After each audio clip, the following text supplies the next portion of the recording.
बिस्मिल्लाहिर्रहमानिर्रहीम गाइस, आज हम दो बहुत ही अहम और बुनियादी कवानीन के बारे में सीखने जा रहे हैं जो गैसों के रवैये को बयान करते हैं, और वो कवानीन है बॉयल्स लॉ और चार्ल्स लॉ। क्या आपने कभी सोचा है कि गुब्बारे का वॉल्यूम ठंडे और गर्म माहौल में कैसे बदलता है, या जब किसी सिरिंज का बटन जिसको प्लंजर कहा जाता है अगर वो दबाए तो हवा का प्रेशर कैसे बढ़ता है। ये तमाम रोज़मर्रा की चीज़ें हैं, लेकिन इनके पीछे साइंस का एक दिलचस्प उसूल है। आज हम इन्हीं उसूलों को तफसील से समझेंगे और ये देखेंगे कि गैसों का वॉल्यूम और प्रेशर किस तरह आपस में रिलेटेड है। तो आइए सबसे पहले बॉयल्स लॉ के बारे में बात करते हैं कि बॉयल्स लॉ क्या है। इससे पहले अगर आप हमारे यूट्यूब चैनल पर नए हो तो प्लीज़ सब्सक्राइब करें। Boyle's law states that the pressure of a gas increases as the volume decreases provided the temperature remain constant.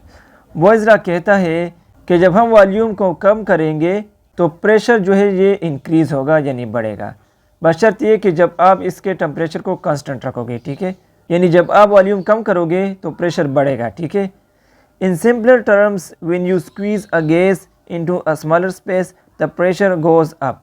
आसान अल्फाज में ये है कि जब आप गैस को स्क्वीज़ करोगे यानी कंप्रेस करोगे तो इसका जो प्रेशर है वो गोज़ अप यानी बढ़ेगा। ओके, मिसाल के तौर पर ये हमारे पास एक सिरिंज है। ठीक है, ये बेस्ट एग्जांपल है बॉयल्स लॉ का। ओके, बॉयल्स लॉ कहता है कि जब वॉल्यूम को आप डिक्रीज़ करोगे, पहला वॉल्यूम यहाँ तक है। ठीक है, इतना वॉल्यूम है। जब आप वॉल्यूम को डिक्रीज़ करोगे, ठीक है, वॉल्यूम को आप कम करो, डिक्रीज़ करो, तो इसके अंदर जो प्रेशर है वो बढ़ेगा, इंक्रीज़ होगा। ठीक है, यहाँ आप देखें ना, जब वॉल्यूम डिक्रीज़ होगा तो प्रेशर क्या है गैस का, वो इंक्रीज़ होगा। ठीक है, जब वॉल्यूम हमने कम किया, डिक्रीज़ किया, तो इसके अंदर प्रेशर बढ़ेगा, इंक्रीज़ होगा। अब जब आप इसके वॉल्यूम को इंक्रीज़ करोगे यहाँ तक, ठीक है, तो इसके अंदर जो प्रेशर है वो डिक्रीज़ हो गया, कम हो गया। ठीक है, तो ये बेस्ट एग्जाम्पल है बॉयल्स लॉ का। यहाँ पर है मैथमेटिकली। ठीक है, मैथमेटिकली में क्या है, मैथमेटिकली का मतलब ये है कि volume is inversely proportional to pressure at constant temperature. ठीक है, कांस्टेंट टेम्परेचर पर वॉल्यूम इनवर्सली प्रोपोर्शनल है प्रेशर का। ओके, इसका मतलब ये है कि जब आप वॉल्यूम को इंक्रीज़ करोगे, ठीक है, तो प्रेशर डिक्रीज़ होगा। ठीक है, यहाँ पर मैंने एग्जांपल पर समझा दिए।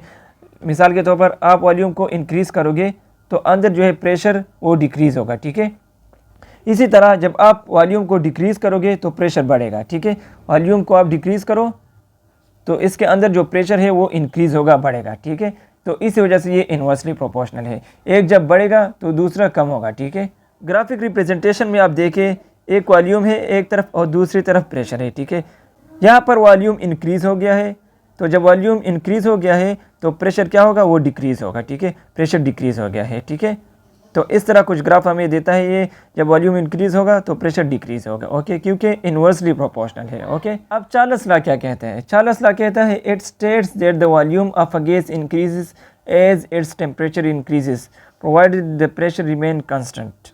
ये कहता है कि जब हम टेम्परेचर को इंक्रीज़ करें तो इसके साथ साथ वॉल्यूम इंक्रीज़ होगा। ठीक है, in simpler words heating up a gas makes it expand.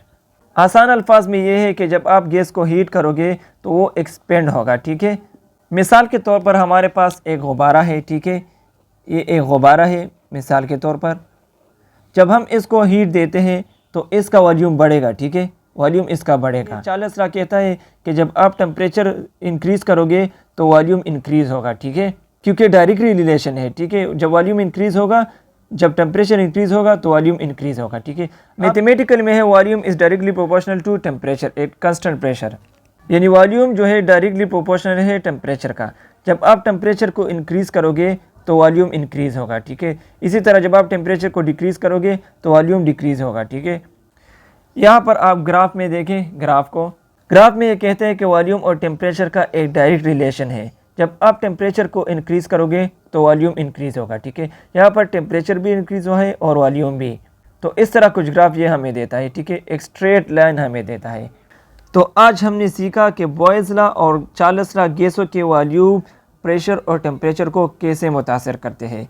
ये कवानीन न सिर्फ हमारे रोज़मर्रा की तजुर्बात की वजाहत करते हैं, बल्कि बड़े पैमाने पर सनअतों और साइंसी तजुर्बात में भी इस्तेमाल होते हैं। उम्मीद करता हूँ कि आपने गैसों के बारे में कुछ नया और दिलचस्प सीखा होगा। अगर लेक्चर अच्छी लगी है तो लाइक करें और चैनल को सब्सक्राइब करना ना भूलिए। हमारे साथ रहिए, तब तक दी इजाज़त। अल्लाह हाफिज़।